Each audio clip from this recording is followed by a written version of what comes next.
This podcast is part of the Game and Entertainment Network. Visit tgenetwork.net to find the latest episodes from all our shows. It's time for AggroChat, the official podcast of the Tales of the Agronaut blog and stalwart gaming community, where we talk about stuff and things, and the stuff about the things, and sometimes gaming. I'm Belgast, and let's start the show. Hey folks, it's that time again. Time for another episode of AggroChat. This is episode 115. Tonight I'm joined by Ashgar. Hello. Grace. Hello. Kosher. Hi. Tam. Hello.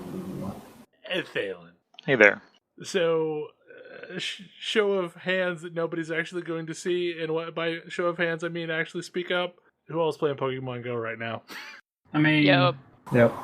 Pokemon don't appear in the spot that I'm sitting. Not sitting here. No. Oddish getting the ball. My house is a desert zone for Pokemon that none will live in because, like, at any given time I can open up the thing and the nearest thing is like a Pidgey and it's really like over in the research parking lot. That is, if tracking is working, and apparently it isn't right now because I may or may not have chased down an Abracadabra last night for no luck, and the servers in general seem to be on fire. I mean, that is the state of things. Yeah, Can't have nice things. I think the real sign of how this game has come to be is that we're all having problems with it, like copious problems with it, and we're still playing the hell out of it. Yeah. The last game that I ever played like that was World of Warcraft, and I can remember being loot locked for hours in the mines near Stormwind. I mean, technically, I guess we went through that with Final Fantasy XIV and its launch. Yep. Yeah, not as bad as WoW, but yeah. I had to learn how to write a hardware macro because of that one. You know what I didn't do for either of those games? Walk 11.5 miles, which I did the other day. According to the app, I have walked 23 miles. 23 kilometers? Miles? No, 23 miles. It's like 38 kilometers. I'm at 94.6 kilometers. Yeah, you're well ahead of me. Yeah. That said, we also have a really good hotspot near us. Well, and I feel like you also have a large group of people that you know that happen to be playing at the same time. It's definitely a thing. It's. I mean, we go there even when we don't have other people. Like Bellevue Square Park is just Pokemon Central now. Like I think it's more. There are so many people in this area all playing. Yes. This week I actually hooked up with, like, there's a decent Reddit here in town devoted to Pokemon GO in Tulsa. And they were sharing, like, different hotspots. And on Thursday at lunch, I went to one of them. And my God, I was not prepared for what I saw. There's this little shopping center that's been around since, I don't know, probably the late 60s called The Farm. And it's all farm themed. There's, like, antique tractors and stuff to make it look, farmy. But it's really an upscale shopping center. And it's like a pretty quiet place. Like, there's a couple of really good places to go eat. But other than that, every time I have been there over lunch, it's been almost empty. When I pulled into the parking lot, there were no parking spaces available because there's this one spot where there are 4 Pokestops within reach of each other, and they were all ticking at the same time, and there was just this mass of people in this median area sitting there catching the Pokemon that were getting spawned by the 4 Pokestops.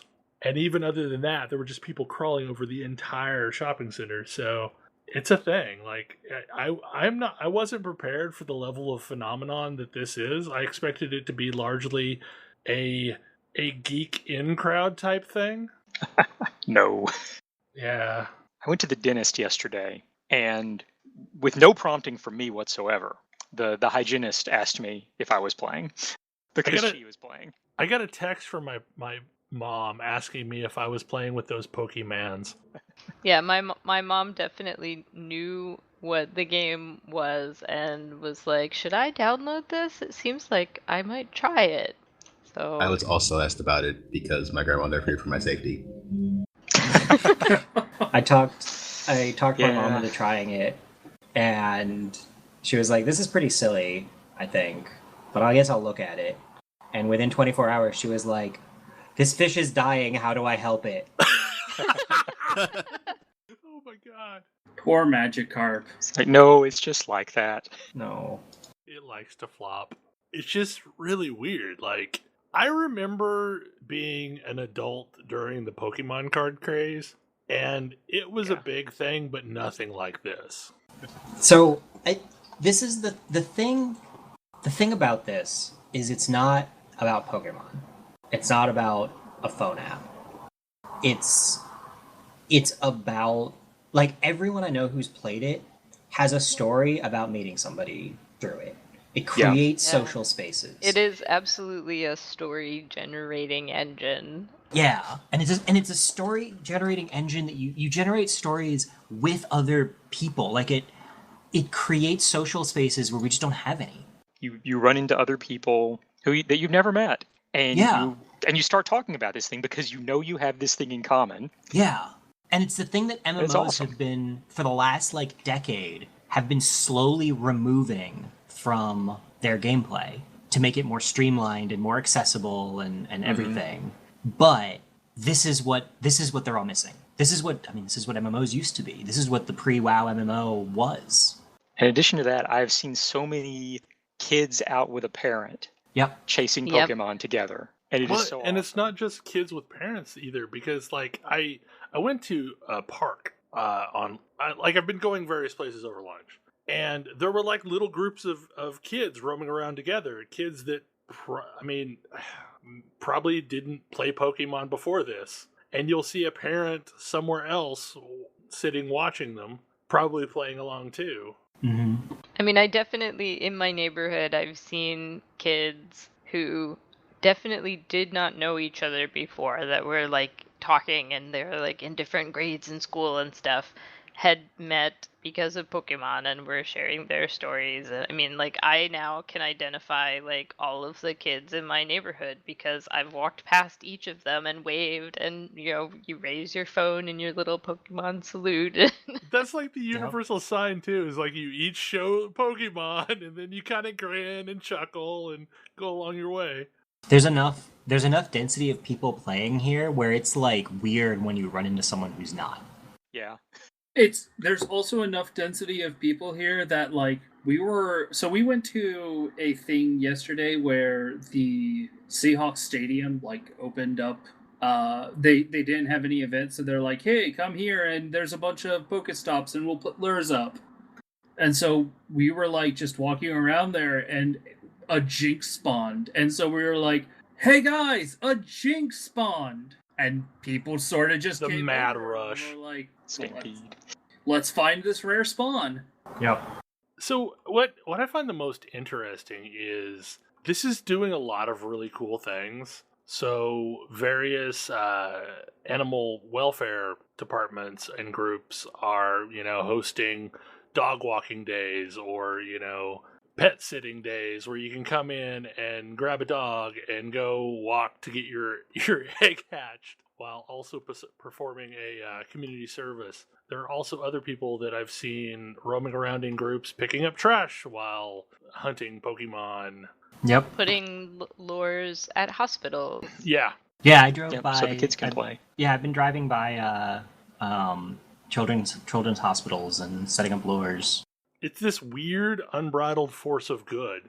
It's really funny watching, because haters are a part of any ecosystem. And it's really funny watching people who really dislike it try to find an angle. Yes. Because there's like nothing to grab onto there. And they just get shut down instantly. Like, I've seen so many times where somebody comes up with a thing and then like instantly gets shut down. And what was really, like, I ran into this super salty couple, this like older couple who are really bitter about all these kids in their park. It's like public downtown park. And they were like, yeah, we got told off for having our dog off leash. And I'm walking with my dog. And I was like, oh, is this an off leash park? And she's like, well, no. Yeah, okay. Well then. I also saw a woman who was, I think she said she was 75, who was level like 26 or something. Wow. And I was like, wow. And That's hardcore. She was like, haha, you kids, I'm retired. I could spend all day on this. She had like, she just replaced all of the contents with her purse with the rechargeable batteries and was walking around meeting kids and beating up gyms all day. That's This awesome. is what she did. She had a little like my Pokemon hero. umbrella. What I find so Keep the sun out. What I find so interesting about this thing is like you can also see there are two distinct groups of businesses. Ones that get this and are making it extremely welcoming. Others that don't get it all and are doing stupid things that are probably bad for the long term of their business. Yeah. And luckily, I've seen a lot more of the former. There's more to that than just that, though. Like, because of the structure of Ingress, a lot of Pokestops are things like churches and cemeteries, where they don't maybe want a whole bunch of extra attention. Downtown Tulsa, at least, they tend to be around restaurants. Like, someone has carefully manipulated the data to find something landmark worthy next to a restaurant. Because, like, throughout the day, people downtown were keeping lures pretty much 24/7 on a lot of the ones near, eating establishments or shopping destinations or any of that stuff. So they're obviously trying to monopolize on getting people to come in. Like in town, somebody started a Google Doc of restaurants you can go eat at that have Pokestops within range and sorted by the ones that have multiple Pokestops within range. Just noted, Yelp allows you to filter this way now. That tells you Yelp. something. Okay, Yelp that's filters madness, by but that's Pokestops. awesome. That didn't Museums take long at all. Museums love this game. Yes, museums and national parks both love this They game. are just embracing it entirely. Like, advertising, come in this weekend, we'll have lures set up the entire time. Come visit the museum, check out the exhibits, and catch some Pokemon. So there's two amazing. examples of this locally, and I don't feel like I need to tell our listeners this, but like if you're playing Pokemon and like you're in a place that might be disruptive, like don't be loud and disruptive. It's not. Yeah. There's a place that's like the Center for Old Wooden Boats that has been just overrun with people, and they've got like power tools, and people are like unplugging power tools, and it's like, no, okay, guys, stop, like not okay. No, don't do that. But on the other hand, there's Mohai, a museum that's in this nice park, and it's got like 6 Pokestops that are all right next to each other, so it's a big hotspot. And they've been super, super awesome, like up to and including helping, like letting people charge their phones and all kinds of, and like having water available and all sorts of things for all the people visiting. And Reddit has put together a GoFundMe to put a huge donation in, and apparently that donation has gotten very large. Well, the thing, museums in particular, they tend to run headcount tends to be very important for them. Even museums that don't charge admission, they're keeping track of headcount. So more people coming in is only a good thing for them. Well, and I think the hope is that, even though we're largely looking down at our phones, we're going to be spending time not looking down at our phones. Like, I really don't look at my phone much unless I'm specifically tracking a Pokemon. I kind of just give a death grip so that when it vibrates, I can pay attention again and then just start walking. Yeah, that's what I've been doing. I mean, you can only interact with a given Pokestop every 5 minutes. It doesn't take all that long to catch a Pokemon when you do find them. So the rest of the time you can be looking around at, the exhibits or whatever. Yeah. I guess I just find it weird how quickly all of this has happened. Like, it's been out game for a launched little a over a week week. ago. Yeah. yeah, it's just like, And it's just complete cultural saturation in a week. The thing that's going to make a huge difference on whether this has legs or not is updates. What updates do they get? Yeah. How quickly do they get them out? They got an update out within a week. So they're pretty agile from what we can see. So the biggest problem that I see is the fact that Niantic is horrible about communication. Yes. Like they're only just now hiring a community manager. I mean, they're not saying anything, and that's the problem. So like, we don't know, is it the servers? Is it my network? Is it that the local satellite that I'm for my area is like being overloaded? Or I suspect that what's going on there is Niantic is a company that Ingress was their previous game. Ingress, a game about being shadowy and shady and secretive and uncovering secrets and conspiracy theories. They also had an actual app for going around sightseeing places. Yeah. Well, they haven't been their own separate company all that long. For the majority of Niantic's existence, it was part of Google Labs. Yeah, but it's also been beneficial to them and part of their like company identity to be secretive and quiet and not divulge information and not be communicative. Like, I mean, in much the same way that the Secret World did sort of similar things until it became apparent that that was not okay.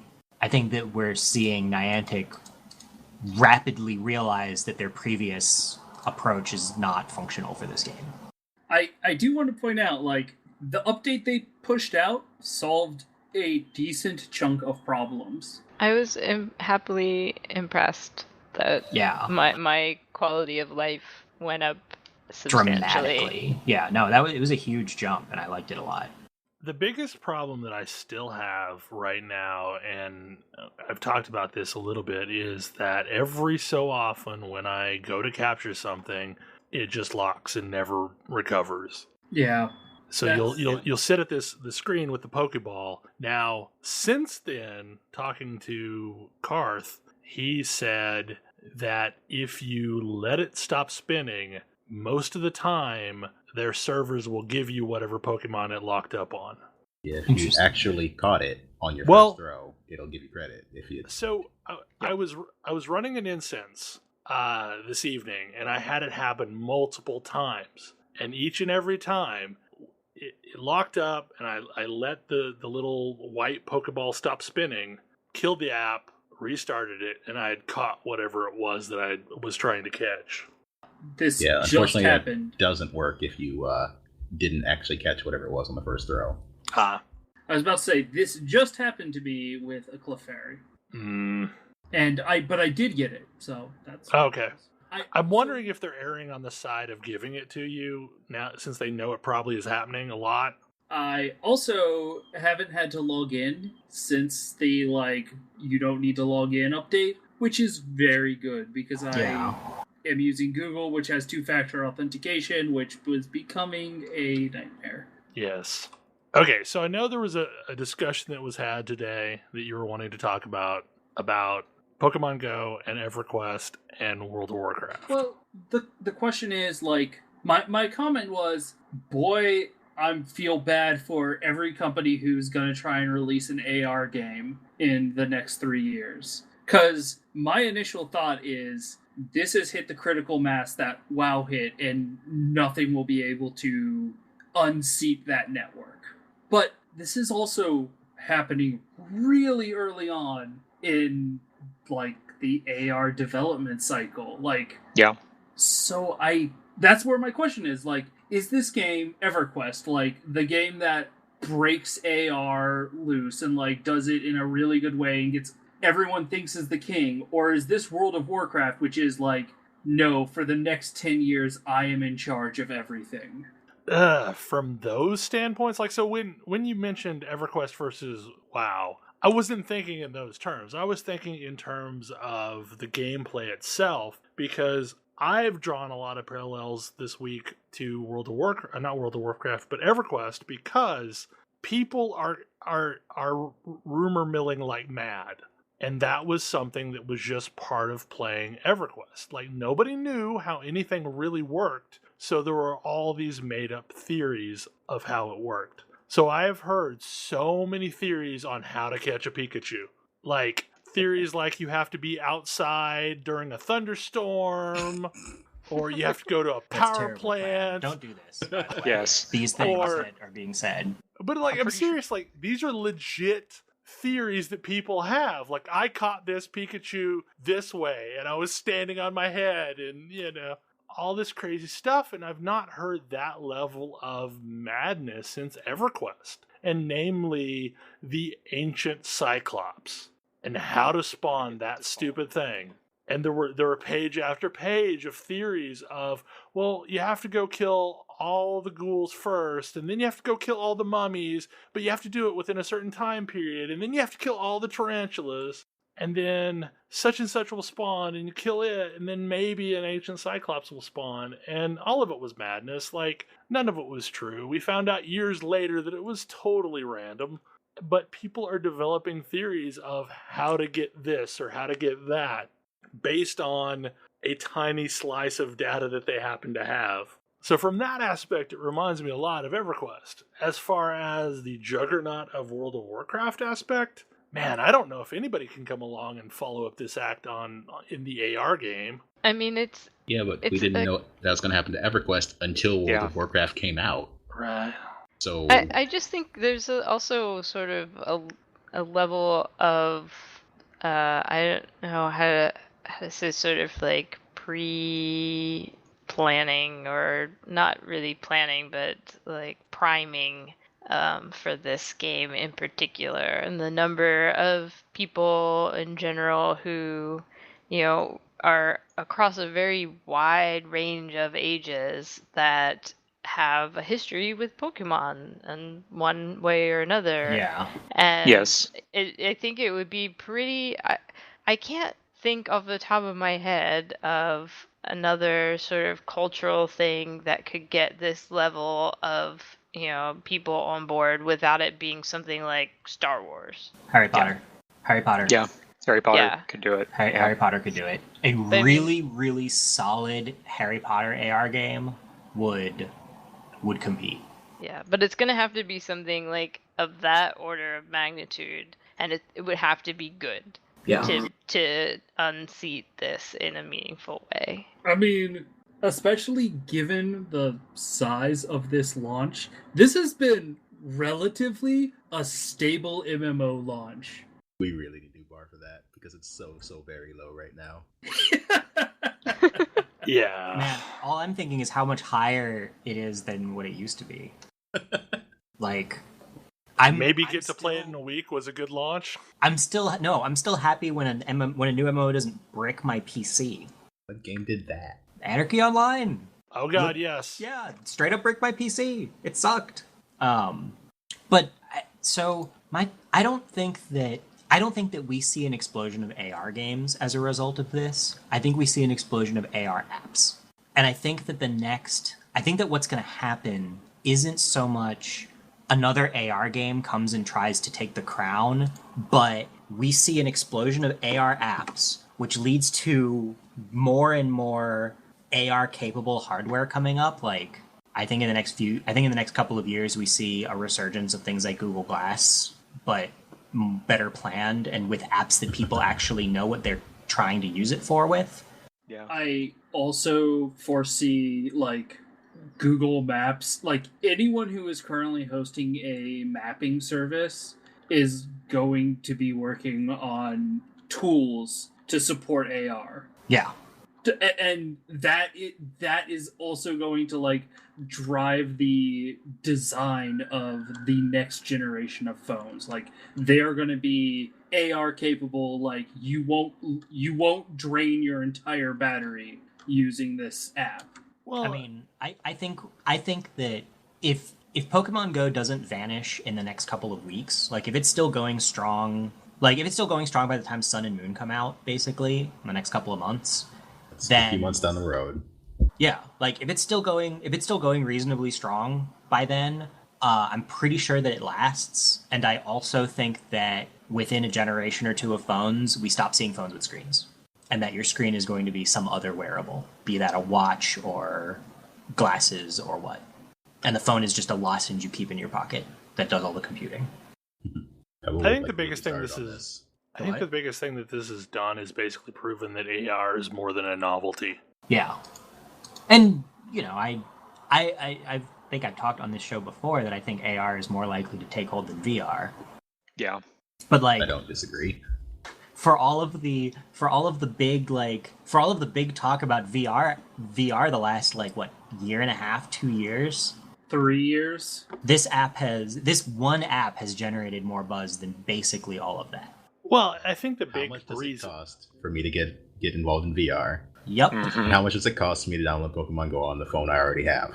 Yep. Right, exactly. Like the cost of entry is so cheap, and it will run on practically any phone that's come on the market in the last half a dozen years. Maybe not quite that far back. Pretty far though. I mean, my phone is not super new, and it has no issues with the game. I mean, mine's 2 generations old, and it runs it just fine. If you have a phone that's too old to run this properly, then you're probably eligible for an upgrade. Yes. I'm eligible for an upgrade, and it runs it great on an S5, so... I am not part of an upgrade process anymore. Really? So when I get a new phone, I'm going to have to buy the whole thing. So I'm trying to make this one last. Ugh. That does not actually sound compelling. Overall, based on the cost of the network, it's pretty reasonable. That's fair. I can buy a new phone and it'll be added to my monthly bill, to essentially pay it off, and it's really not that bad. Given that I'm paying for 2 phones with unlimited data $90, so That's pretty good. yeah, I'm pretty okay with my deal. Yeah, I'm really, really interested. I'm really hoping that this is the precursor to more wide-scale AR. My comment was I'm really looking forward to AR signage. Yeah. I think because honestly, signage is really, really, really expensive right now, and AR signage could probably be done really, really cheaply. Well, that is until someone figures out how to create ad blocker for AR signage. But that's the thing, it's for most local business signage, you actually want to read that. Yeah. I want to know what the hours of these local establishments are. I want to be able to check the menu of this restaurant I'm walking by.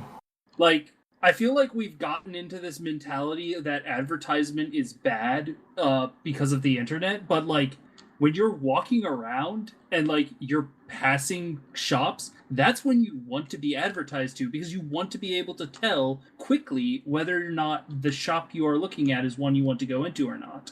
Yeah. Does it have the thing I'm looking for? Or my favorite is you've got people have the shopping list all the time and they forget things. AR signage says, "Hey, did you get the flour you needed? This shop has flour. You didn't check off flour on your shopping list." Okay, that creeps me the hell out already because of my Pebble time and having the Target app, it sends me messages the second I walk inside the front door of a Target, and it kind of creeps me out on a regular basis. I'm super excited. Belle, clearly you need to embrace our Shadowrun reality. It's you should check out these specials. No, really, I like your app, but I don't want you to talk to me regularly. You realize it was already doing this, and you just know about it now because... Right, exactly. I know because it buzzes my wrist now, and I never ever checked my notifications panel in Android.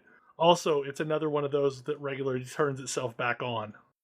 Yeah, and I think the problem when advertising gets annoying is when it's intrusive, or when you are advertised to when you don't want to be. But when you're advertised to when you want to be, it's awesome. And I think ad block should be one of the first features of AR. I don't want to see all of the AR signage. I'm just going for a run or something. But when you want to find out what's going on, it'd be great. And then all advertisement is sort of opt-in, which is typically when I am looking to buy something, that is the best time to be advertising to me. Ideally, though, there is advertising that works even when you don't want to buy something to convince you that you want to buy something. Yeah. And that doesn't really work if it's opt-in. But that's true. But there's good and bad times to deliver it, and a lot of our delivery mechanisms are because it's really hard to figure that out. And there's not enough data to figure that kind of thing out. It's just it's just a blast. It's just this constant blast that's hopefully we get you at the right time, not we are delivering this at the time when you actually want it, as opposed to constantly forever. Well, and honestly, the logic for ad placement is just generally bad right now. Like, you buy a toaster from Amazon, inevitably it's going to ask if you would like to buy another toaster. Yeah. Yeah. Like, nope. No, I just always no, because I just bought a toaster.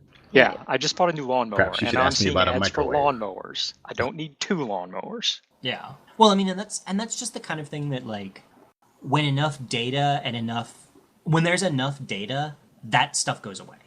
It's just you need a lot of very specific data about people's buying habits. And that's, makes people understandably uncomfortable. And it's also, it's a little daunting to think, because right now the MO is blast all the advertisements, and you have a barrage of them constantly, and the thought of like that happening in AR because companies are too lazy or don't want to spend the extra money, or it's difficult to get the amount of data that they need, or expensive to get the data that they need to tailor things, and so you will suddenly have an AR barrage of ads constantly. That does not appeal. Yeah, I think that the data collection necessary to do even not terribly amazing AR advertising is high enough that any company doing it is going to have the data that says, hey, putting people on blast is not actually effective. First I disagree, because putting people on blast is way cheaper. Yep. Frequently. Not necessarily in AR, though. And second, that much data collection has its own problems. Like, very real problems, especially when companies get hacked and things like that. That's definitely fair, except all of that data exists already. Yes, it's the collection that's the problem. No. I mean, all of that data is collected and exists already. I'm saying that's a problem. That's fair. But yes, I know. Like, people seem to be suddenly aware, as of this past week, that there's a GPS in their phone. but there's been the entire time they've had the phone. Yes. And have been using it to tell them where to go and how to get there. Mm-hmm. It's like, how did you think that worked? That is the thing that I think would be an upside to AR advertising and so on, is people become more aware of what exactly that device in their pocket does all the time. Because it's like it's only creepy that your phone knows where you are at all times if you don't understand that's its job. Yeah, if you're not aware that that's literally a primary function of it. And that phones have been able to tell, like cell phones have been able to tell where you are from their inception. Like not as precisely as they do now necessarily, but yeah. Not as precisely, but like, I mean, that the level of precision is not so different that, police couldn't come and find you if they needed to, kind of thing. Like triangulating cell phones from signal towers to within, a city block was pretty common. Yep. Well, and honestly, like, that's another side effect of playing Pokemon GO, is making me realize that after all this time, GPS resolution on a phone really hasn't gotten that much better. Just saying. There's reasons for that. Yeah. How I can be right next to Tam and the Go app will show us in completely different places. Yup. Well, and I teleport all over downtown when I'm walking to my car, because I guess the interference of the buildings, but it will place me as far as 5 blocks away. So another thing all of us did a lot of this week, or at least some of this week, is that we started raiding again in Final Fantasy XIV. Hey, we're back. Or something. And it absolutely did feel like a kind of we're back moment type thing. We did final steps, which was really challenging, actually. Like, we got him on our very last possible attempt. Yep. Well, that's like honestly the way we did a lot of things back in the day too. We not in a small number of times got things on the last attempt. I'm really excited and proud of the group for shaking off the rust visibly, noticeably, and quickly. Because wow, like the difference there between were some differences between our first few attempts at that and our actual final attempt at that. Yeah. Yes. It was a big jump. And it was so much fun because pretty much everyone in the group, minus maybe one person, is in the minimum or just barely above the minimum, item requirement to even set foot in that place. And so it was a challenge. And it was so satisfying to actually overcome it. Yeah, Final Steps is not exactly the hardest of core, but when everyone is in the minimum gear required, it is not easy. Yep. It's very much something it's a little overtuned. And they do that a lot. And it's totally fine if you're in there with a group of people who are way over gearing it. I mean, the first time that I did it on my own, we one-shot it because I was with a group of people who way overgeared it. And it was way less fun than doing it the hard way and wiping a ton with you guys. Because you could just absolutely every pull see everyone getting better. Yeah, I mean, it felt very similar to our, to Final Coil, just like compressed into a single night. Like how we would get a little better each time, and we, got to the part that first phase we could make it through every time, no problem. It was really cool. So, how much rust have we shaken off? Like, if we step back into T9, how long would it take? Oh, man. Oh boy. I don't know. Like, my joke was that pattern was seared into my memory. I feel like my body would just go on autopilot if I was fighting that again. Yeah, I think we should do that, if for no reason other than to see how well we do on something that was still super difficult. Also know at least one person has not been in Final Coil and wants to be. Sweet. I'm up for this. But, yeah. And then we did Leviathan? Bismarck, yeah. Sky Whale. Sky Leviathan. Yeah. And, yeah, that we one-shot, I want to say. Yeah, we wiped him. Because by that point, the rust was off. And between the two, we did Sephiroth. Oh, right! We did Sephiroth, too. That dude was sweet. He's kind of Man. hilarious. That music sure is Power Man 9 Nails. The music is definitely one of the things that I really missed when I was away from that game. The music is so good. The first phase of that is actually the music straight from FF6, too. Wait, is Sephiroth from FF6? Yes. What? Yep. The Warring Triad. Yeah, Triad. Oh, He's Fiend in FF6. Got it. I need to play FF6 again at some point. Maybe after I finish FF5. But yeah, I'm super excited to be playing this game again, and raids are really fun with you guys. And I think we're going to kill a bug this week. Yep. Heck yeah. That's the plan. It feels good to come back and, have several things that we can now do. And I mean, I feel like at some point we'll probably be able to start working on Savage. Like, that definitely feels like within the realm of possibility, at least. Yeah, I mean, anything's possible. But I'm really curious what's going to come at the next fanfare. I have this Probably an fevered expansion theory. So, actually, speaking of this, I did talk to someone that is invited to a press conference that supposedly is to announce the new expansion at Fanfare in Las Vegas. So that's pretty much a done thing that they're expecting. There's an announcement of an expansion. And I am honestly wondering if they're going to do a World 2 on us. There's still a whole bunch of World 1 that I am really interested in seeing where we go in this expansion.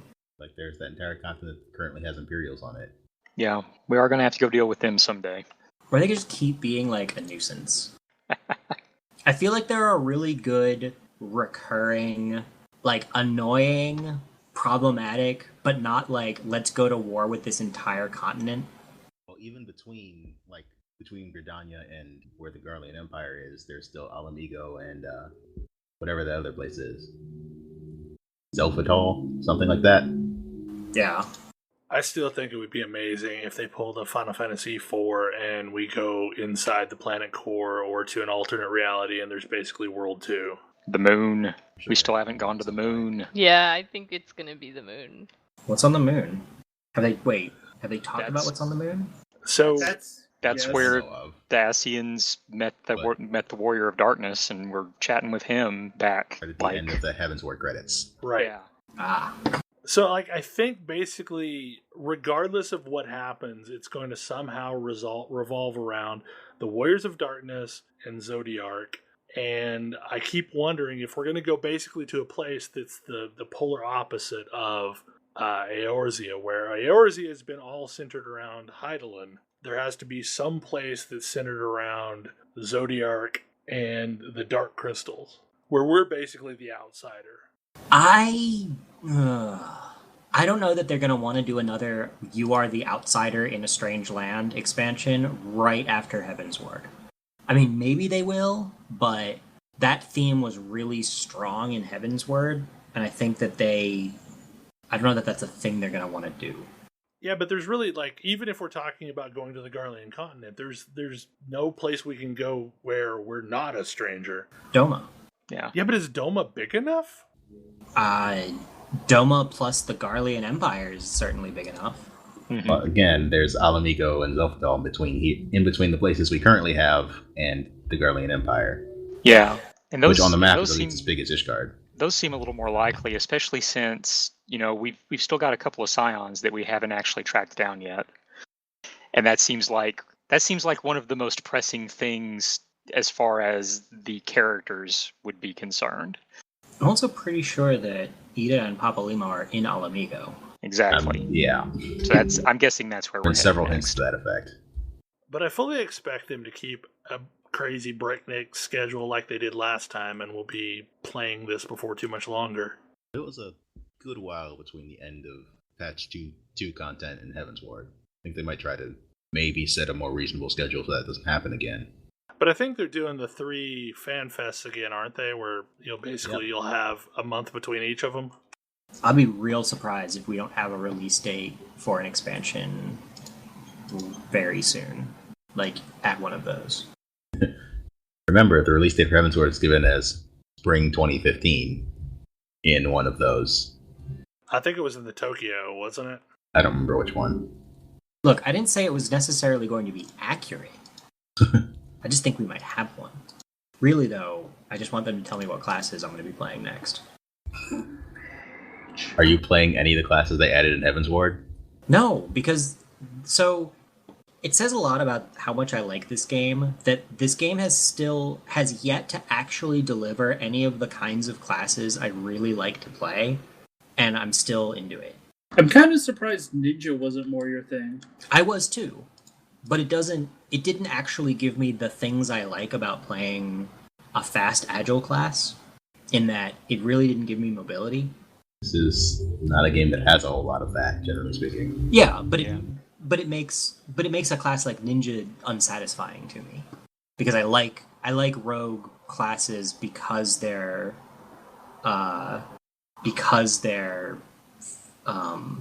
mobile. So this is going to be an awkward ass segue because we're still talking Final Fantasy XIV, but unfortunately, I think I found a class that you would really, really, really like. It's just in World of Warcraft. I'm skeptical. I think you would like the Demon Hunter. It is this weird hybrid of a rogue and a fury warrior that is very movement based and has a mechanic that allows it to self-heal every so often. Before you said that it's movement based, I was thinking like a Death Knight. Yeah. No, it's I mean it on some level it's similar to the Death Knight, but it's very so there are certain things, like there's a retreat ability and there's a charge ability, but it's not a charge to a target. It's a charge in whatever direction you're facing, and burn through mobs as you travel. But there are also mechanics built in that doing one of those two things gives you a buff for a short period of time. So you like charge out to get the buff, and then charge back in to re-engage and use the buff. I mean, I haven't played a lot of it, but I immediately thought, this is probably a class that Tam would like. It's actually kind of sounds like a class I would have liked, because honestly, it sounds like the Fury Warrior I played back in the day in Lich King content before that class kind of got nerfed into the ground. Yeah, and it's like, it's obviously not a plate wearer. It's a leather wearing class. So when you get hit, you feel it like you do with a rogue, but the ability to proc, like, you're basically procking a version of the Mistweaver monk. Was Mistweaver the healer? Yes. Yeah, the Mistweaver bubbles. So you're having to move around to go get your bubbles because they don't actually spawn right next to you. That was... So... yeah. So that was the worst thing about Mistweavers, period. Yeah. That was a bad thing. But it plays to the mobility of the Demon Hunter class, because you can charge, you have a disengage and an engage. So you can pop out and get your bubble, come back. Also, it feels like this is a class for someone who liked playing Melee and Wildstar, because you have double jump, and you also have an insane glide attack. This is the Demon Hunter? Yeah. So your description of abilities there made me wonder if they put it in the wrong game. Yeah, right? I mean, there was a time when I would re-up WoW to try some new class, but... Yeah, I feel like it is too little too late for you to ever be interested in World of Warcraft again, but it definitely feels like this is a class that you would probably enjoy.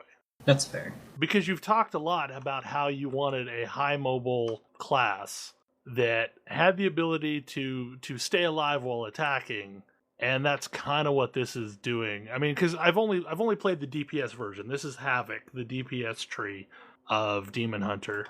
What is its other? Two DPS trees and a tank tree? Yeah, it's got two different DPS trees and a tank tree. I thought it just had one DPS and one tank tree. Maybe it does. I think it's the only class that only has two trees.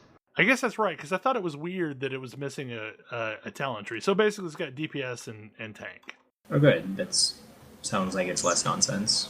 That sounds like that class design is improved to some degree. Yeah, I mean, if I were interested, I would definitely check that out if I wanted to play in that world. Yeah. We're going to the moon now, right? We're going to fight Sargeras? Can you already go to the moon? I don't know. We're going to outer space. We already in World of Warcraft? I was going to say, you already went to outer space. Outer space, but then back to Azeroth. So most of the fight is like, oh, this place, yet another place that we forgot about or disappeared and came back on Azeroth. Oh, so you're back on Azeroth fighting Yes. the Burning Legion? Yes. Yeah, the Burning Legion is invading again. Got it. This time, they're Tuma. Serious. It's like the Tomb of Sargeras, whatever. Yep. Oh, that place. Yeah, it's... Yeah. It really makes me sad that the people who are legitimately into the game have such a disdainful tone for the story. Well, okay, the story has been nonsense up to this point, and they're trying to basically shuffle the canon into something that makes sense with the World of Warcraft Chronicles series of books, where they're rewriting the lore of the world. But we just finished a time travel expansion. Look, Yeah, the lore of the book, total nonsense. it is. That makes me sad Like, because it it's- wasn't always. It wasn't always nonsense, but it feels like they're trying to revise it to where it's less nonsense. It's way too late for that. Yeah, I mean, it's felt like total nonsense since... Burning like, Crusade. Well, And it felt like total nonsense since Pandaria, and like mostly nonsense since probably, I don't know. For me, I didn't start till Burning Crusade, so maybe like Cataclysm or something. Cata was when it went off the rails for me. Yeah. Like, it went completely off the rails for me in Pandaland, but it was already starting to go way off the rails before that. Yeah. We already had our discussion about how Cata was a mistake in many, many ways. And for me, that's when the story went off the rails, too. Yeah. Wow. Yeah. Story went off the rails for me in Burning Crusade, and recovered briefly in Wrath. But like, yeah. See, that's the thing. I didn't play Warcraft 3. That would make Wrath not all that compelling. Or much less compelling. Wrath was still interesting, but like the Burning Crusade couldn't mess anything up because I didn't have anything yet. Yeah. Oh, see, I also started in Burning Crusade. I never played any of the other Warcraft games, and I didn't start WoW until Burning Crusade. So Burning Crusade marked the start of the game. It was like a constant cavalcade of you doing like ridiculous superheroics constantly, and either and mostly like not getting credit for it / getting credit in weird ways for it. While still also having to do the requisite number of poop gathering quests. Yeah, it started being this weird thing where like half of the time people were like honored beyond belief that I would deign to show up in their little hovel, and like sometimes in the next sentence would be like, hey, how about you pick up all that crap? And part of why I've been so watch me turn this back around. Part of why I've been so impressed at Final Fantasy XIV is how well they balance that. As we do more and more insane stuff, we don't like break the game world in so doing, and I think that's really cool.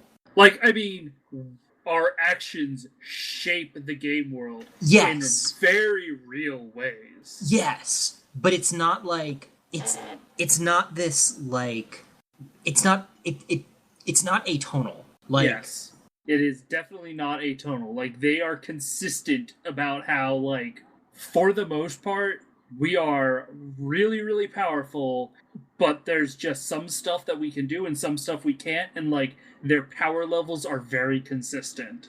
Yeah, there's some stuff that punching doesn't solve. Notably, there's some stuff that we probably can't punch.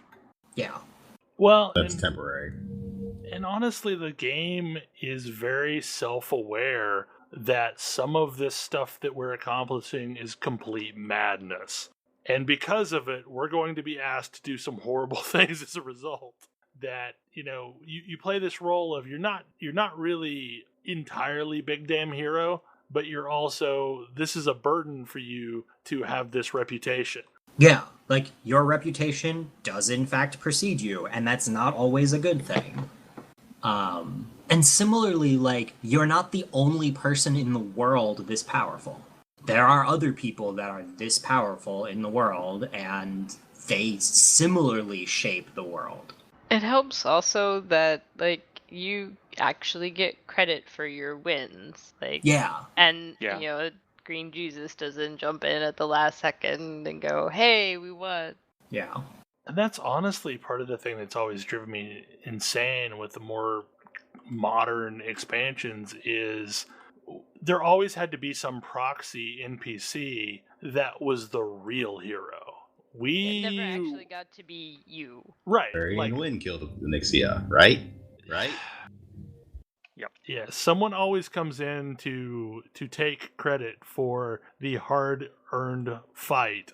Even in the Lich King fight. Yeah. Tyrion Fordring breaks out at the last minute to save the day. Yep. And no, that was totally us, guys. Really. Whereas in this game, it's like Grace Velgar is fighting his brother and steps aside and gives us his power so we can fight.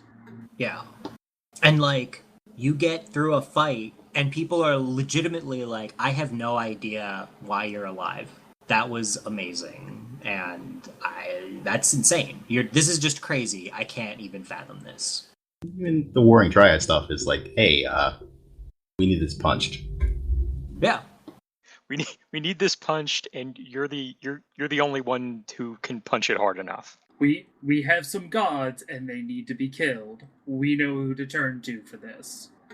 But at the same time, you can't punch a giant refugee problem. Yeah. You can't punch the collapse of social order in a nation. Like, You can't punch. Which is a problem caused by us punching. Right. You can't punch like generations worth of, basically racial tensions that someone wants to try to smooth over overnight. You can't punch generational lies, which is really interesting, and like why I'm so invested in the Final Fantasy XIV story, and why like I just sort of groan when I think about World of Warcraft. Yeah, I mean, I still weirdly enjoy World of Warcraft, but it mostly does not have anything to do with the overarching story. Now, like, in Warlords of Draenor, like, the entire expansion was just complete and utter nonsense. Like, I don't even want to try to explain it to anyone, because mostly it will I will confuse myself or make myself angry. But there were arcs of story in that expansion, especially like some of the leveling content, that were coherent and were actually pretty decent. But So it has the Diablo 3 problem. They're little arcs in the midst of a giant wad of nonsense. yeah, that was the thing. That was a big thing with WoW, is that all of the best stories were the side ones. Yes. Yeah. Written by one specific person on a team that seems to be devoted to 1990s Image Comics, Rob Liefeld era storytelling. Because it's like bigger spikes, bigger skulls, bigger explosions, everything cartoonized. And then you have these little moments of nuance that are really hard to find. And there are players that live their entire hope on these little moments. But the larger story is still Bigger, basic comic. Yeah, exactly. It's super comic booky. Let's show our big damn hero. Let's let the players unlock cutscenes where the big damn heroes win the day. These two angry men clash. And I guess and like FF14 flips it. For the most part, the side quests are garbage. Like, I can't think of a single non-string side quest. Like, what one-off side quest? I cannot think of any good one-offs at all. There's like no good one-off. I mean, WoW definitely has good one-off side quests. I can think of some good side quest chains, but I cannot think of any good one-offs. So the funny thing is, though, is a lot of the fates have way cooler stories than the side quests in Final Fantasy XIV. Yeah. Like, they tell this cool multi-part story sometimes. Yeah. But oh man, those side quests. Well, I mean, they're Everquest style side quests where you're just literally doing a FedEx mission, or you're literally doing a kill 10 rats. And they've only strung together the bare minimum of dialogue to keep this from falling apart. And still it kind of falls apart. But its main story and the stories that they like actually put budget in and are continuing are fantastic. I mean, and the stories of the dungeons are always good. Yeah. Usually good. Yeah. I like the stories of most of the dungeons. Which dungeon was terrible? Like, I can't think of one that was... Sunken Temple 2.0 was kind of funny. Like, it was a bit of a laughable story that we went on. Where, oh, hey, these people got stuck in this dungeon after you cleared it out. Go rescue them. Yeah, I'm okay. I'm okay with it not taking itself super seriously sometimes, like the entire Manderville series, which is just getting further and further off the rails until now we're literally. Oh my god! Have you guys completed? I have not done any completed of the new current ones. set. Oh man, it is even more madness. The only thing I'm disappointed about this time is there should have been fights. I'm far enough into it to be like, what is even happening? How did we even get here? I mean, I felt that way about all of the Manderville quests, but I don't I think I'm an outlier because I feel like the only person who didn't love the Manderville quests. I thought they were really silly at first, and I don't really normally like silly humor. But watching how much resources are poured into making it over the top silly. I mean, I think they're enjoyable, but I don't get the same thing out of them. I feel like other people get. Just don't love them the way that pretty much everybody else seems to. Maybe they're just a little too much silliness for me, or it definitely feels odd in that world when I go from battling Nidhogg to actual making little boingy noises, actual cartoon boingy noises happening. But that said, I still always try to do them, and they are still entertaining. Well, they unlock some of the best stuff, like the Manderville dance. I like the nonsense raids, just boss fights that are completely silly. I feel like there aren't enough of those in general. This is a boss fight with mechanics, but all of the mechanics are silly. Yeah.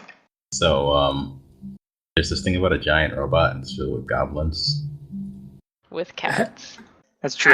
Alexander is a little silly. Yeah, Alexander is a little silly. That's actually kind of put me off of this. I like the big raid to be a little bit more, I loved Coil. Yeah. Coil had all of 1.0 as lead up to it, though. Yeah, I guess so it was more fair. than just standing by itself. But I also sort of feel like of all of the places you could go with Alexander with something other than goblins, could have been almost identical with something as the antagonist other than goblins, and it would be easier to take seriously. Although the music wouldn't have been as good. I was gonna say, with the music they have in there, I don't think they intended you to take everything entirely seriously. Yeah, I would not trade the music of that place for anything. That's one of my favorite. It's really good music. It's really good music, and I'm okay with Alex. I hope the next big raid is a little more serious. Having not done Alex 5 through 8, I don't know if Alex gets any more serious. Yeah, that's also true. So maybe I'll be. I know surprised. who the boss is of Alex 8, so I know it's not that serious. Okay. I also hope we see more Alice. This expansion needed more Alice. Yeah. Other than showing up randomly in cutscenes entirely unexplained. Yes. Look, I like to hang out with the competent sibling sometimes. I'm not entirely convinced that she's doing much better. I'm pretty sure she's doing way better in that she's not annoying me constantly. That's fair. Hey, but I'm saying I don't think better. she makes the best decisions. Alphino is way better at the end of Heaven's Word than he was at the beginning. He has improved. That's a really low bar. It is. And Alphino was way better at the end of 2.0 than he was at the beginning of 2.0. That's because he had his entire plan fall down around him. Yes. I mean, it's a thing that happened. Yes, I realize. It's just, I don't know why I listen to him ever. Ever. Yeah, I do have this feeling of okay, let's remind ourselves what happened the last time I listened to you. Yeah, he's really leaning on the fact that I'm a mute. A bit. He's real lucky that I can't actually speak my mind and I can only stoically nod. You can occasionally stoically shake your head. Yeah, which I should be doing more often. Okay, so I know we had this conversation before the show, but I'm trying to remember, has everyone actually been through the end of the MSQ? No. I'm not talking the side stuff. I'm just talking the literal end of... Okay, never mind. Yeah, we've all done Steps of Faith, but not everybody has watched the cutscenes afterwards. Okay. The quests after that. We'll save that for next week. Yeah, table then. So, another game that came out this week is Necropolis, from the fine folks that brought us the awesome Shadowrun games of recent memory. Comes something entirely different. Yeah, it's so vastly different. and it has had really mixed reviews so far. And just on the basis of being who it was from, I ended up picking it up because it sounded interesting. And largely, I think Steam reviews are nonsense for the most part. I've enjoyed the hell out of it. I wasn't quite sure if I would at the beginning or not, but I have made it so far to level 4, and that's as far as I've made it. And then I died horribly. The phrase "and then I died horribly" is somewhat common in a lot of games that are pretending to be following the footsteps of Rogue. Yeah, so basically it's a roguelike game, dungeon crawl. You're in this necropolis, and there's this pyramid-shaped god that is constantly taunting you as you try and descend further into the dungeon. I assume it seems like you're trying to escape, which makes me wonder why we're going further down, but anyway. I mean, if it's a pyramid head, maybe we're going to the top of the pyramid and you're trying to get to the base of the pyramid. That is possible. It's a weird game because like you have a super limited inventory, you have a super limited health pool. You can only use what you pick up along the way. Each death, in some aspect, it's a lot like Rogue Legacy in that when you die, things that you earned along that way benefit you, sort of, in these unlocks that you can get. And there's a thing called the Scriptorium, and in it you can buy books, and the books give you some tweak to your power set. That description was enough to get me to buy this game. Yeah. So basically, interesting. And honestly, I think it feels more like I'm making constant process than Rogue Legacy did. Because the problem that I did not like about Rogue Legacy is you couldn't enter the dungeon without wiping all your points from the previous. So if you died and didn't have enough points to unlock anything, then that death was useless. Yeah, you made 0 progress. Yeah. And that was the thing that ultimately got me to stop playing Rogue Legacy, is like, if I didn't do well enough to push the bar forward and unlock something new, I basically wasted my time. This one, you're always at least getting 1 token, which is the currency that they're, I don't remember what is it called? Anybody remember? It's token of something. But basically it's these tokens of favor, I think, that you unlock by doing things for this god. And it could just be killing mobs or making it to a certain point or getting so much cash during the course of the level. You get rewarded after your death for these elements. And then you can buy these little books that tweak your gameplay. Some of them are really cool. Like, some of them effectively increase your health pool. Others increase your attack power. Or others do less clear things that you don't really know by the description. And I get the comparison now to Dark Souls, only in that every time I encounter a new monster, chances are I'm probably going to die. Or they're going to wreck me until I figure out how to deal with their attacks. How to fight them. Yeah. I really want to play the co-op. Alright, so yeah, I'm definitely like a roguelike where I get to progress forward. Okay. Also comparable to Dark Souls. Okay, game. Okay, I'll buy it. Yeah, like when I first started playing this, I'm like, yeah, this is absolutely Coder's game. My biggest issue with it is that swinging my sword feels really painfully slow. How far have you progressed so far? I have played 7 minutes. Okay, that can change. The weapon that you start with is pure shit. Like, it was enough for me to decide I didn't want to play it anymore, which I feel like is a problem. So by the time you reach room 2, you'll be killing things called screamers. Screamer blades are a hell of a lot faster than the default longsword. Yeah. That's the first thing I do, is I grab a screamer blade, and then I use it until I get something cooler later on. Yeah, I mean, that's fine, but it left a bad taste in my mouth early, because I tried to fight some skeletons and died because my swings were crazy slow. Also, I never use my heavy attack. Ever. I always use my light attack, which is the bumper. Yeah, that's the one I'm talking about. Okay. I couldn't... Yeah. I saw how long it would take me to... I started the heavy attack once, and then came back after I'd finished dinner, and I just finished it. So I don't think I'm going to use it much. What I like about this game is it makes me remember how playing Everquest used to feel, in that I am slowly creeping into the dungeon, super conscious of everything that's around me, and if I see a room full of mobs, I absolutely need to inch my way in and try and body pull one or two of them to safety before I just go storming into the room, because if I go storming into the room, I'll just straight get killed. So it's weird. Like, it makes me change how I play the game, because I have to be cautious. Otherwise, I'll straight get just murdered and have not made much progress. I instantly feel like that game is going to be fun with a group of people. Yeah, and I'm wondering, like, are there resurrection spells? I have no idea. Yeah, like, I don't know what happens. Like, I know personally I stock up on food and vigor potions, which are basically heal pots, because I know I'm going to need it. And the first game changer for me was when I realized, so on the first level, you have to take one of two paths. And I think, okay, I'll take the one path. The first game changer for me was much like Risk of Rain, knowing that I could screw around and get way more powerful in that first level before descending further.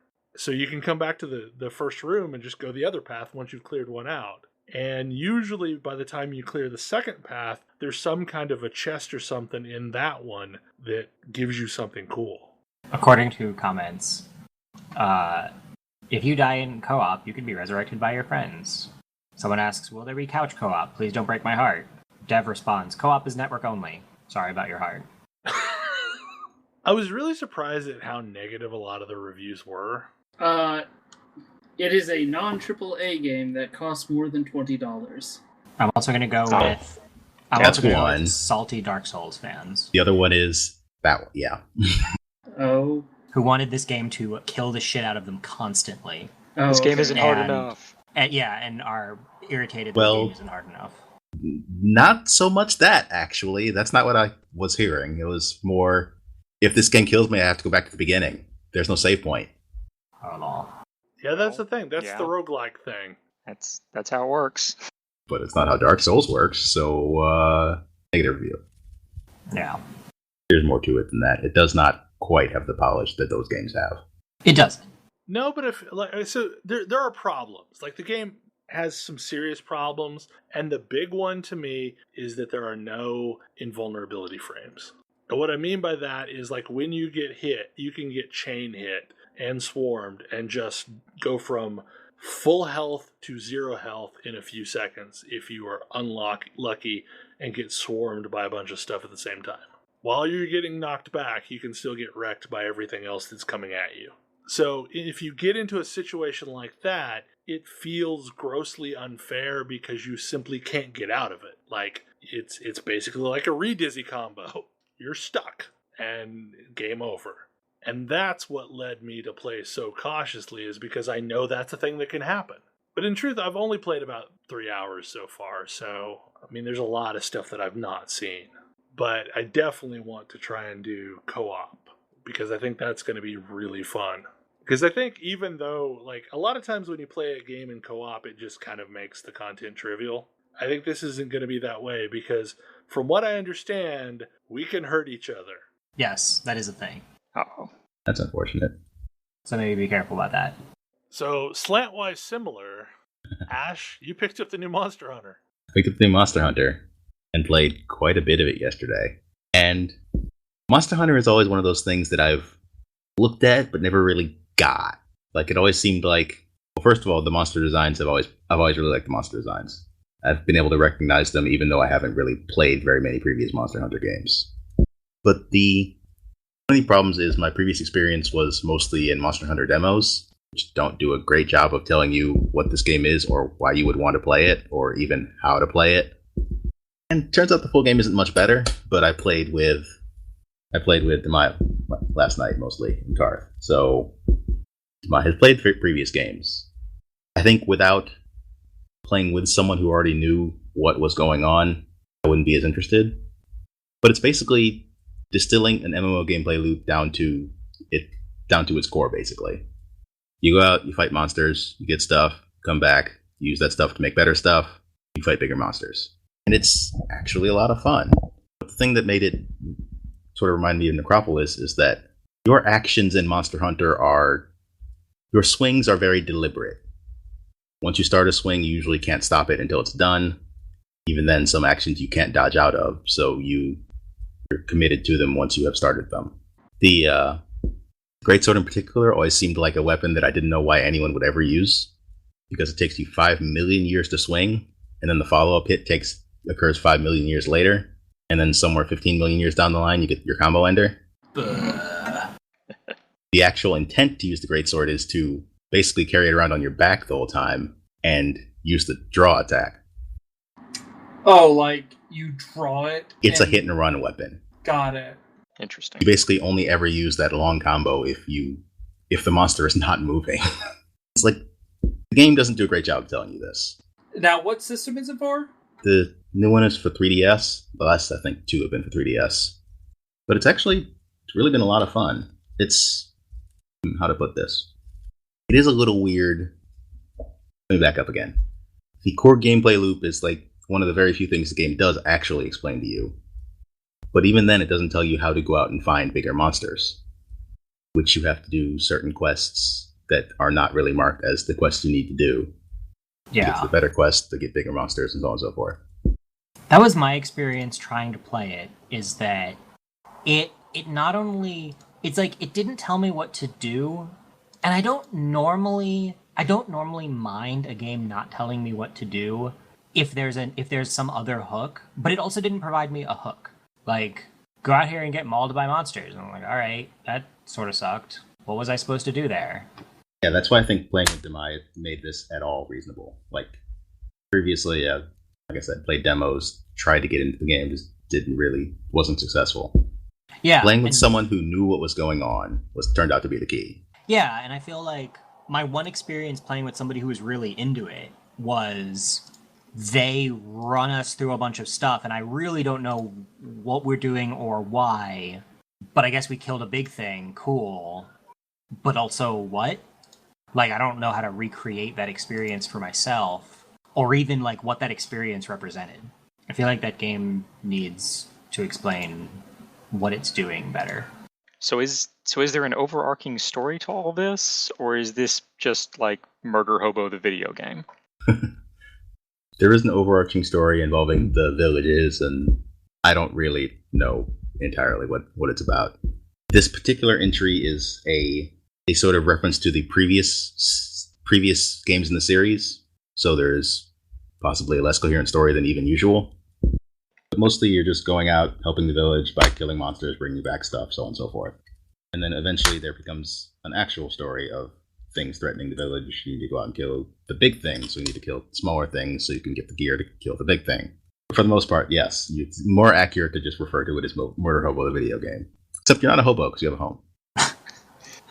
Well, at least there's Murder Hobo, the video game.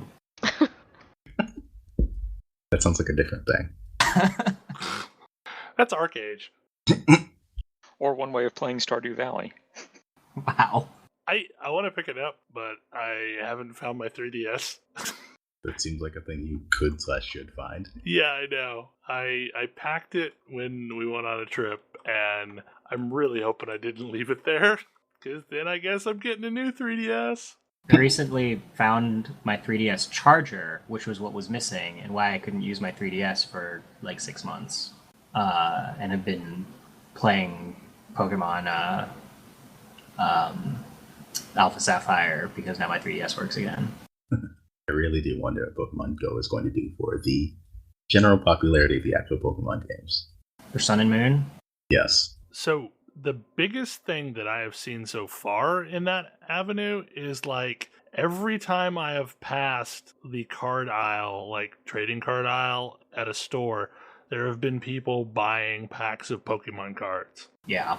That's definitely a thing that's seeing a resurgence part of this, so I would not be surprised if Sun and Moon doesn't sell way better than anything else to this point.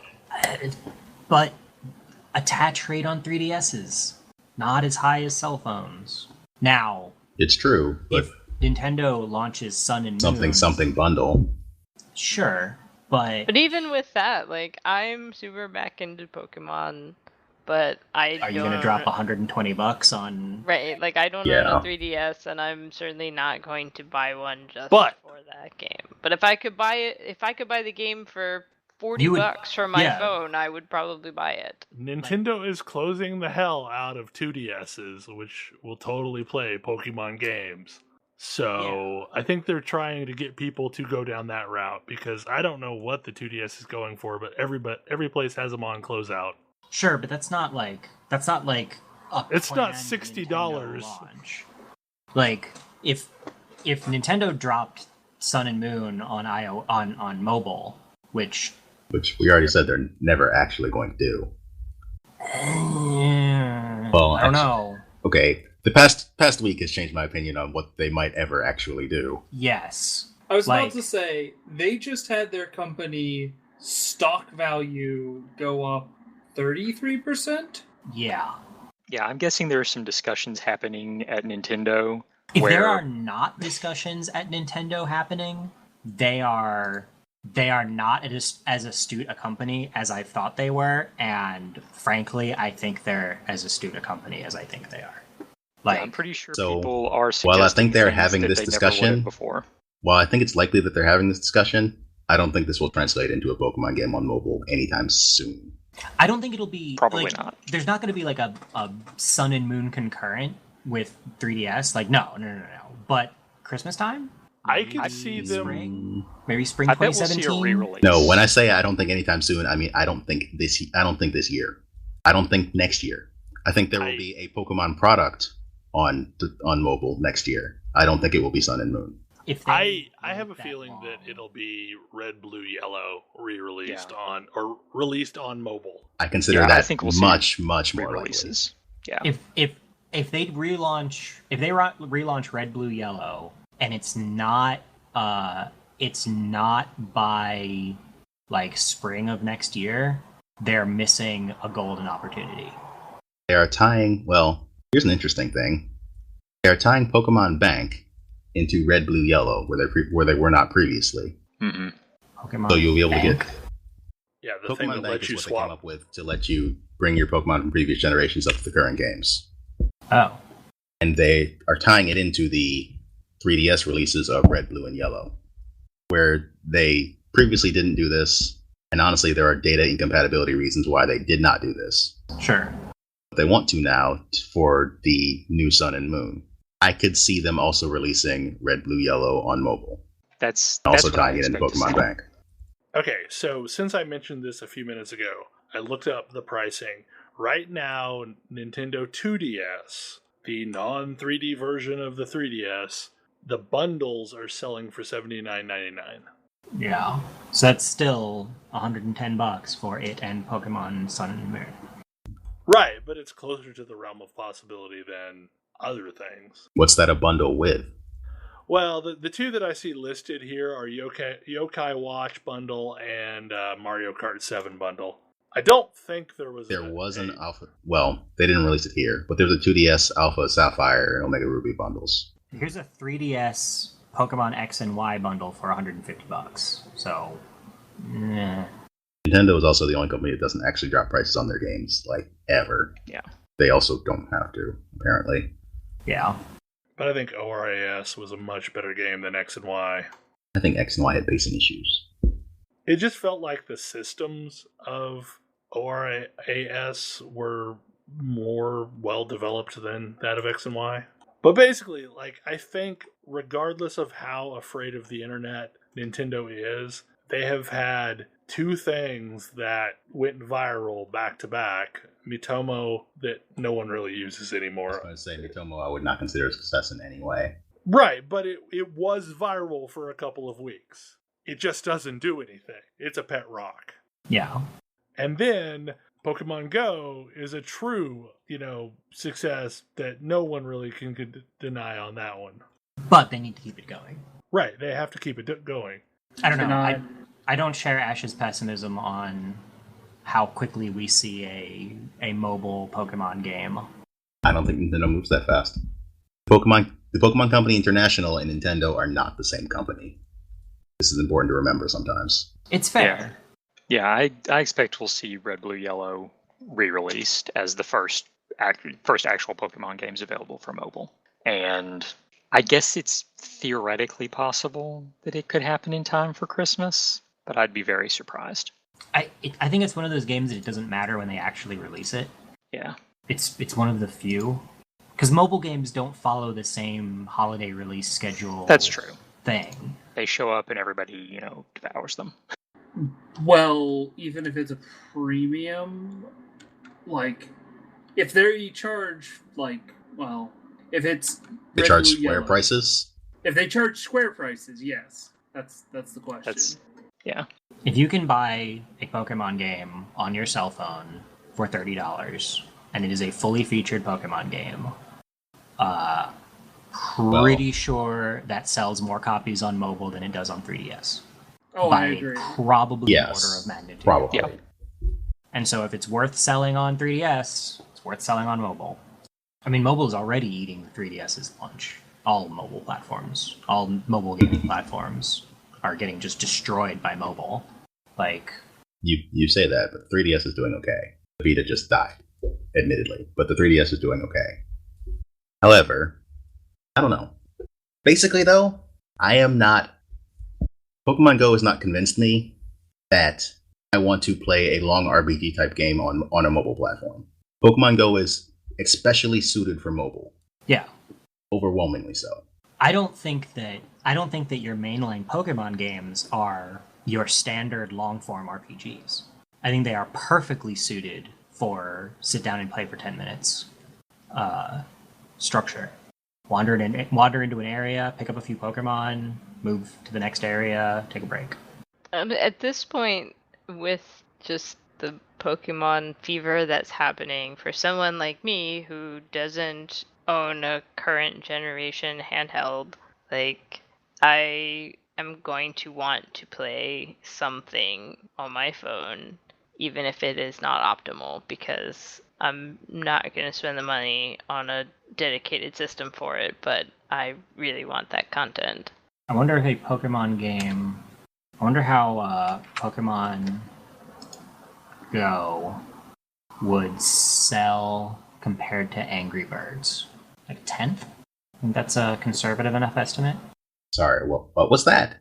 If you release Pokemon Red, Blue, Yellow on a mobile device, how do you think that it would sell compared to Angry Birds? Would a tenth of those sales be conservative enough? A conservative enough estimate? It honestly does feel like, what is the price point of Pokemon Red, Blue, Yellow? Yeah, that's why I'm trying to adjust, because if it cost the same as Angry Birds, it would blow Angry Birds out of the water. Exactly. Sure, but that was a buck. But yeah, it's not going to. So would you say that 90% fewer sales is a conservative enough estimate for that price difference? So what I'm trying to get right now is how much it actually costs on 3DS, because I think it's $9. It's $10, $9.99. $10? Okay. I just looked that up myself. What is that? Pokemon Red, Blue, or Yellow. Yeah, for the 3DS, it's $10. So one assumes that they would charge the same on mobile devices. Worth noting, this is cheaper than the vast majority of Square RPGs. Yeah. I would actually say at that, probably 10% would be conservative. So the version on the 3DS, it's just a Game Boy emulator version, right? It's not yes. Yeah, it's not a redone version. So if Red, Blue, Yellow sells 10% of Angry Birds sales, 90% fewer sales than Angry Birds to account for the cost differential, it will sell more copies than the entire 3DS install base, which is a little under 60 million. I still feel like the problem with mobile is it's a less than enjoyable experience. I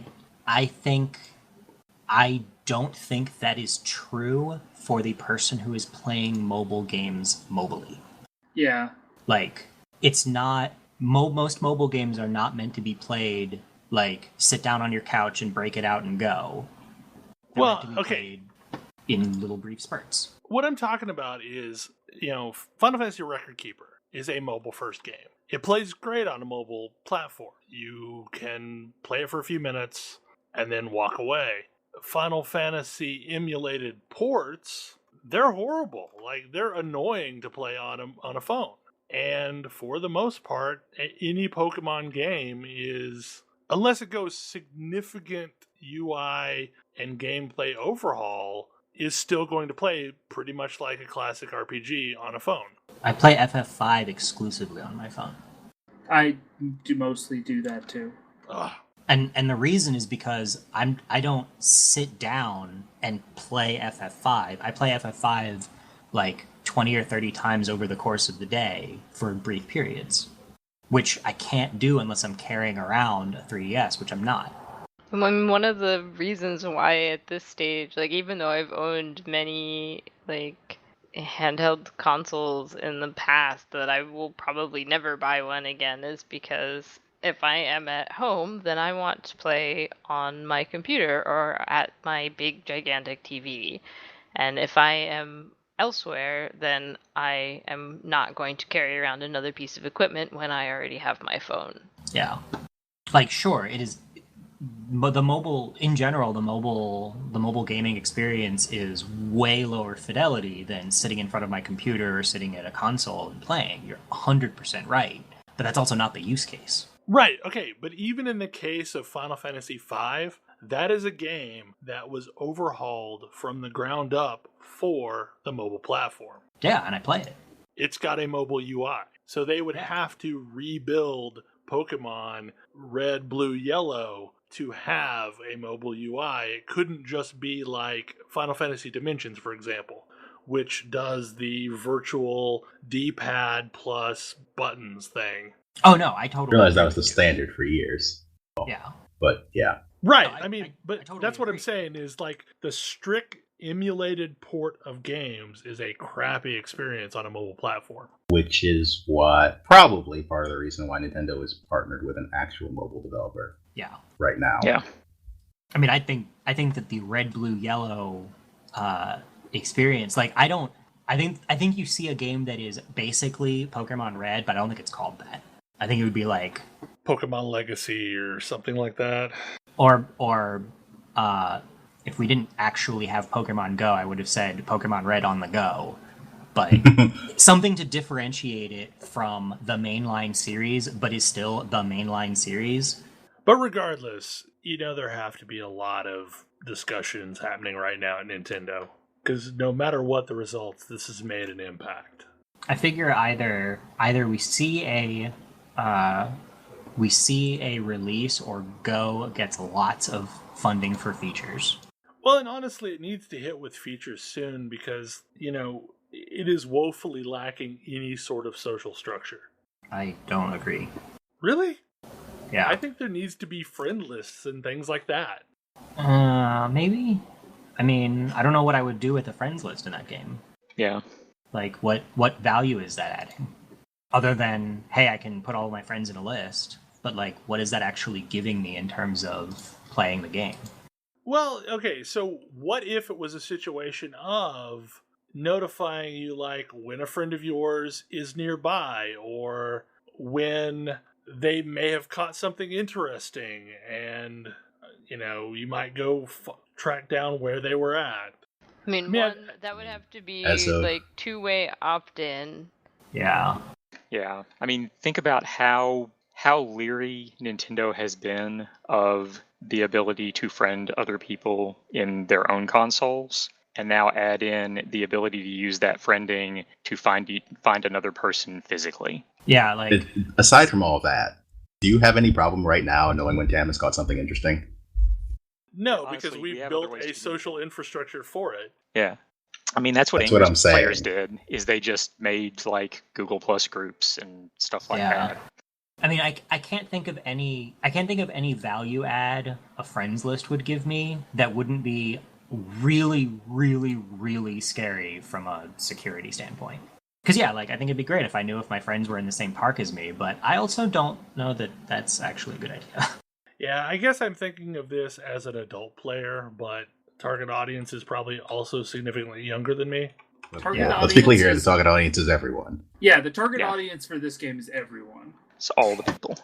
I think it's more that you're thinking of it from a what MMO features am I missing? Well, I mean, this is arguably one of the largest MMOs at this point. It is, but it's also not it. It's because it's different enough that a lot of the same rules don't necessarily apply. Yeah, features I'm interested in are more regions, or Pokemon from more regions, and lots of server stability stuff. And trading. Ooh, I hear trading's coming. I want Wonder Trade. Everyone's going to get a Zubat. Oh, Poor Zubat. Without the ability to have breeding projects, I don't want Wonder Trade. I would really like for the chance to have some combat outside of gyms, because as someone who lives in a place where I don't have that much access to gyms and Pokestops, but who still really loves this game, I would like to be able to actually see what the gym fights are like. yeah. Even then, it's even if you do have those near you, it could be like me, where people have run their super Pokemon up in the gyms, and I can't even come close to scratching them. So do you remember when you get a couple kids in a room with action figures and they make them fight and it's basically banging them against each other? That's kind of what gym combat feels like right now. And, I'm okay with that, but it would be nice if I could experience that at all. There should be some other a little. Doesn't have to be a lot, and it shouldn't be for every single time I want to catch a Pokemon or something. But the opportunity to have a random encounter where you would have a battle. I think they should. should. Team Rocket. I think they should totally spawn little Team Rocket members, just like they spawn Pokemon, and then you can get into a battle with them. That would be amazing. And if you win, you get a bunch of random candies and dust. Right, and since every game has basically had an antagonist group, as they add additional features, then they basically added more different kinds of encounters that you can bump into and have to fight. Yeah. Or you could just keep going with Team Rocket, really. Yeah, I mean, Team Rocket is so iconic. But you could get different Team Rocket members, and maybe they all start with Meowths to start with, and they work their way up. But then it would scale to your level, just like Pokemon do. I feel like it's worth reminding, that wasn't actually their Pokemon. I thought they had an Ekans and a Coughing. An Ekans and a Coughing, and Meowth was a member, yes. Oh, well, that's... And they did eventually evolve the Ekans and the Coughing. They never evolved the Meowth. They never evolved Meowth. But Giovanni has a Persian. And Meowth talked like a human. Yes. Yes. This is still a thing that happens. Because he's special. Yeah, for that matter, they could also have random encounters with gym leaders. Yeah, that would be great. You're walking along and holy crap, there's Lieutenant Surge. Yeah, I think that would be really cool and a relatively easy tack on to what they're already doing. Well, I think they do envision bigger events happening where that would totally make sense for gym leaders. Yeah, or legendary creatures. Or the Mewtwo in Times Square event. You could make that happen. Yeah, have legendary Pokemon appear, and then you fight them as a giant group. I mean, that's apparently the plan for the legendary birds, is for basically the equivalent of the giant Ingress events they do now. Yeah. God, I would go to that and be terrified at the number of people, but I would go to it. Man, you thought your roll device didn't work at PAX. Right? Suddenly, 100,000 people descend on one area, and just the entire network goes out. Is not ready. Although, you know the way you do that. You have it pop up at a bunch of different places in town, and when it gets beaten up enough, it moves to the next one, and you get credit as long as you participated in it at some point. Yeah. And then you can have people tracking it on the map and seeing where it's headed. Provide a tracking for skin. I would just have it actually show up and fly around. What I want them to have a Pokestop at every polling place this November. Mostly they already do, because polling places tend to be at libraries and churches and things. And schools. Schools are the one that they wouldn't currently, because schools were specifically not eligible to be ingress portals. Okay, that's not entirely true, though. There are definitely schools that are Yeah, same here. Kind of got around it by Oh, there's a nearby statue landmarks. Yeah. The school is not supposed to be one, but ingress players find a way. My friend who Pokemon Go players can find a way now too, because they opened up portal submissions. You can submit them now. But yeah, my polling place is absolutely has a Pokestop. I may or may not want to put a statue in my front yard just to try and get me submitted as a Pokestop. Just saying. I've been sort of tempted to use the park location right across the street from us as a Pokestop location, because I'm pretty sure there's a useful sign there. So the thing that I have noticed, speaking of Pokestops and gyms, is there some crazy gerrymandering going on with the location of things? Because it's not quite actually where it is, and it feels like they deliberately where it is. It's mostly based on where the person who submitted it was standing when they submitted it. Yes. And they kind of skewed it in their favor a lot of times? Yes. There are definitely ingress portals that were specifically placed in such a way as to make it difficult for other people to get to them and take them, yes. I really like that the structure of Pokemon Go does the opposite. You want to have multiple... You want as many people to get to it, yeah. Yeah, you want lots and lots of people. You want access. Like, access is super important. And you don't really want to deny access. Yeah. Well, because of this... You only get positive things from other people coming by. Yeah. And potentially putting lures on your nearby Pokestop. Well, and also the player density and rare spawns are correlated. Like, number of people in an area hitting spawns. Sure seems that way, at least. This might be going back to the whole thing that Belle was talking about, where everything is rumor right now, because they haven't explained how anything works. All I know is, at our crazy park, we had 4 Squirtles and a Magmar pop up in, like, a 5-minute window. Yeah. So the claim is that the same mechanic that is used in Ingress to determine where XM pops up is used to determine where Pokemon pop up, and that mechanic is definitely population-based. Like, more people equals more XM, and so should, if that's true, equal more and better Pokemon. All of the ways I can think of that are not, like, that are sustainable at this scale to code that in, like, to script that, would correlate density to rare spawn rate. Oh, and they definitely have population density information just in general, because the scoring in Ingress was based upon covering areas with your color, and the score was based on the population density within that area. That is a known thing. Yeah. I mean, unless because I don't think that they individually placed spawners. No. Like, no, that's not happening.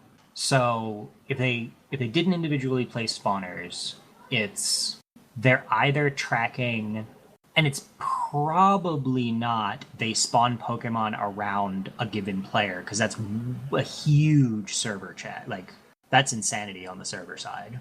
See, the other thing that I've noticed is on the drive into work, there's a couple places I've checked because I've consistently gotten interesting things there. But at the hour at which I'm checking them, there's nobody there. So it feels like maybe things stick around for a while? Yeah, I think it's based upon, like, population within that area over time. Because XM spawns definitely do not change, like, in real time. If you go back a week later, you'll see the same general amount of XM in an area as you did previously. Yeah, because there's a couple parking lots that consistently have slightly rarer spawns for me, but only in the morning. Because if I go there after work, on my way home, I don't see them. This sounds like anecdata. It's pretty much all anecdata at this point. Yeah, nobody knows anything, for real. Well, so, fascinatingly, did you see the thing where, like, people were actually pulling large swaths of information and analyzing results? Yeah, that was the Sylph Road group. Yeah. So some analysis has been complete, and it sounds like there are some biomes. The only thing that they can prove for certain is water types. Those absolutely spawn within a certain distance of water. The other ones, I don't know if they found anything out on those yet. Well, I thought they said that there's basically coastal, arid, and forest/grasslands. Yeah, but there was a lot of overlap between all three of those. Well, hopefully there's going to be, because, I mean, people are somewhat locked to geographical locations. And it's not about, like, what Pokemon you can get as much as what is their spawn rate. So Right. Yeah, because I've had water types spawn near my house, and I'm not near any real bodies of water, really. So the weird Just thing not about very where I often. am, that the map thinks I'm near a bunch of bodies of water. It's counting things as bodies of water that I wouldn't necessarily think of bodies of water. Like little drainage system is flagged as blue on the map, or a pond is flagged as a much bigger area than it otherwise would. I was talking to Neff before we started recording tonight, and I was talking about how I can find water types all the time, and out in Arizona, she doesn't find water types at all, but she finds lots and lots of fire types. Oh man, I don't see fire types like ever. I've gotten 2 fire types. I've got a Ponyta and a Magmar, and that's it. And both of those came from lures. I still have yet to find a single electric. The only electrics I've got are ones that I've either Jolteon or ones I've hatched. Yeah. I got a Magnemite. Okay, well, we could probably sit here and talk Pokemon theory crafting for the rest of the night, because this is the sort of thing that we would do. It's true. But do we have any other discussion points we want to talk about before we wrap things up? I don't think so. Okay, well, hopefully you don't mind all of the Pokemon Go talk, because it's going to be a thing that we talk about for a long time. And hopefully you are also equally enthralled with the game. And hopefully you'll join us next time. Maybe Have a we'll good talk night. about something else. Yeah. Maybe. Good night. Yep. Probably not. Okay. Probably not. Have a good night. Good night.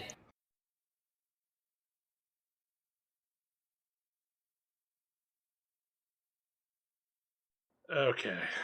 Talky words. Wild Ghastly appeared. Yes. Ghastly. Get in the ball. A wild Ghastly appeared in my bedroom a couple of nights ago as I was getting ready to go to sleep, and I scared my wife. I'm like, "There's a ghost in the bedroom. I will catch it." Oh. That's amazing. You asshole. Get Oh. in the ball. Pokemon Go, destroyer of batteries. Come on, God, Dude. seriously. Dude, this is probably something I should say on the other thing, but this can just be bonus material. I may or may not have ordered an extra charger and 2 extra batteries. I You may have need it. ordered a battery pack. So Yes. I have I will definitely be ordering 4 a battery cell pack. phone batteries. So That I can people are swap back and talking forth. about how the stock is rising for Nintendo. I wonder if the stock has risen for remote battery packs yet. I'm sure. You're CP14. Get in a fucking ball. Don't you hate that? Those Dude, guys are such jerks. uh-huh. The worst Like- is a CP10 Weedle that I swear took 6 balls before you Yes, finally stay in. Because he Hashtag fucking Pokemon headbutts beat every dicks. one. Yes. I wasn't going to give up because I'd already used all these balls trying to catch him. Yeah. Okay. Hooray, sunk costs. Let's see if this actually worked.